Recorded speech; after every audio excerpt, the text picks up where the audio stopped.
Before you take a bite of this breakfast burrito, think about what's in your hands. Chorizo, eggs, queso, onions, and bell peppers, wrapped together, warm and filling.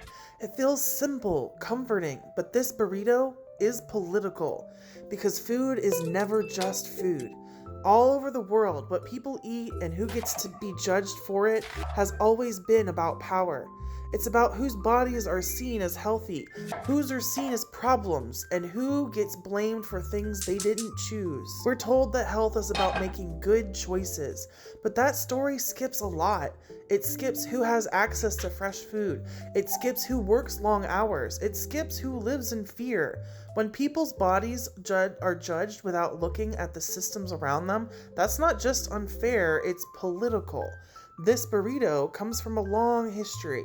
Foods like Tex-Mex were created by Mexican and Mexican-American families who lived, worked, and survived in the borderlands shaped by laws, racism, and pressure to assimilate or disappear.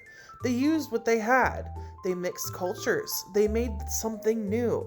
And yet, for years, that food and the people who made it were treated as less than. The food was called unhealthy. The people were called illegal. Their bodies were watched. Their homes were raided. Families were taken in the early morning, off the streets, out of schools, and simply gone.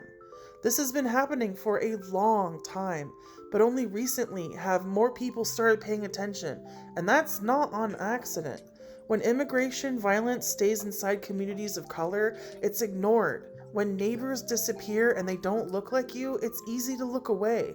But when it reaches white communities, when it happens to people who were told that they were safe, suddenly it's a problem. Suddenly it's shocking.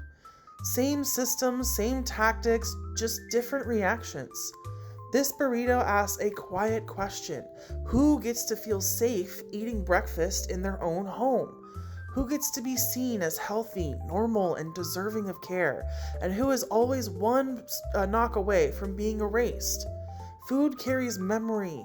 Food carries struggle. Food carries bodies with it.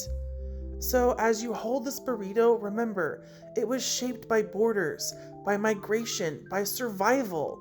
It comes from people who are still here, still feeding us, even while being targeted. Food is political because bodies are political, and the way that we choose to see or not see each other matters. This burrito isn't just breakfast, it's a reminder of community that brought us here.